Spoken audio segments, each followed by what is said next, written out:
Assalamualaikum warahmatullahi wabarakatuh. Perkenalkan, nama saya Weni Putri Sardila, NPM 2014-34664 dari Prodi PGSD 8I. Saya akan menjelaskan mengenai pendidikan inklusif. Pendidikan inklusif sendiri adalah sistem penyelenggaraan pendidikan yang memberikan kesempatan kepada semua peserta didik yang memiliki kelainan dan potensi kecerdasan atau bakat istimewa untuk mengikuti pendidikan atau pembelajaran dalam satu lingkungan pendidikan secara bersama-sama dengan peserta didik pada umumnya. Nah, dalam penyelenggaraan pendidikan inklusif memiliki syarat yaitu sebagai berikut.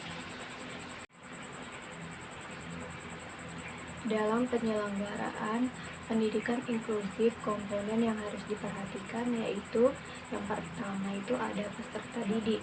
Nah, peserta didik di sekolah inklusif itu terdiri atas yang pertama peserta didik yang dikategorikan normal. Kemudian yang kedua itu peserta didik berkebutuhan khusus, yaitu peserta didik yang memiliki kelainan fisik, emosional, mental, sosial, atau memiliki potensi kecerdasan atau bakat istimewa.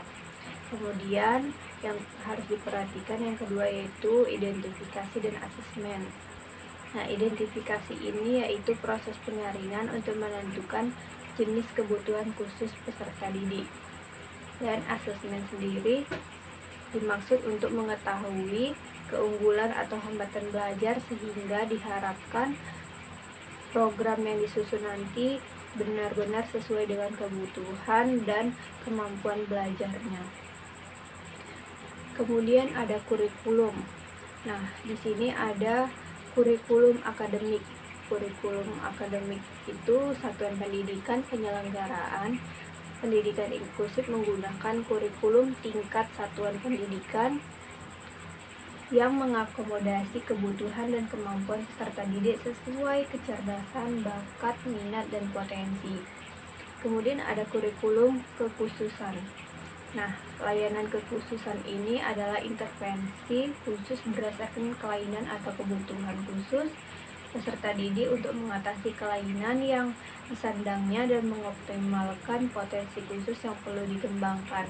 Bentuk layanan khusus ini seperti bina tulis, braille, atau bina diri, dan bina komunikasi.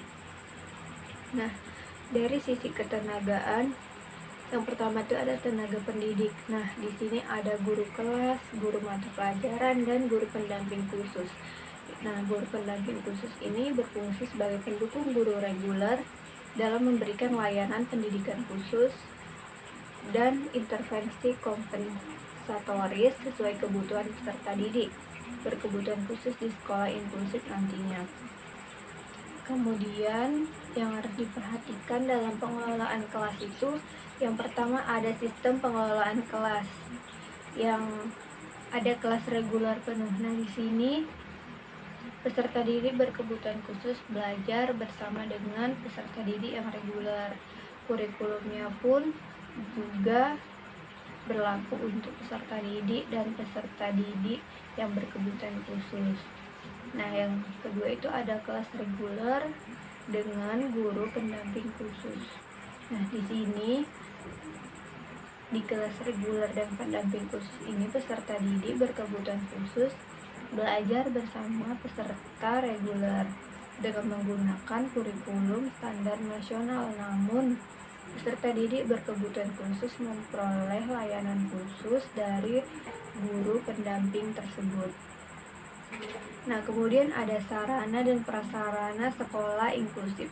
Sarana dan prasarana sekolah pada umumnya itu sama, tetapi yang menjadikan sekolah yang ramah bagi semua perlu dilengkapi aksesibilitas yang dapat memudahkan mobilitas dan tidak membahayakan semua peserta didik berkebutuhan khusus.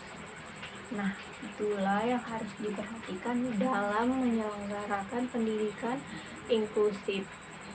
Baiklah, itu saja yang dapat saya sampaikan. Saya akhiri, wabillahi taufiq wal hidayah. Wassalamualaikum warahmatullahi wabarakatuh.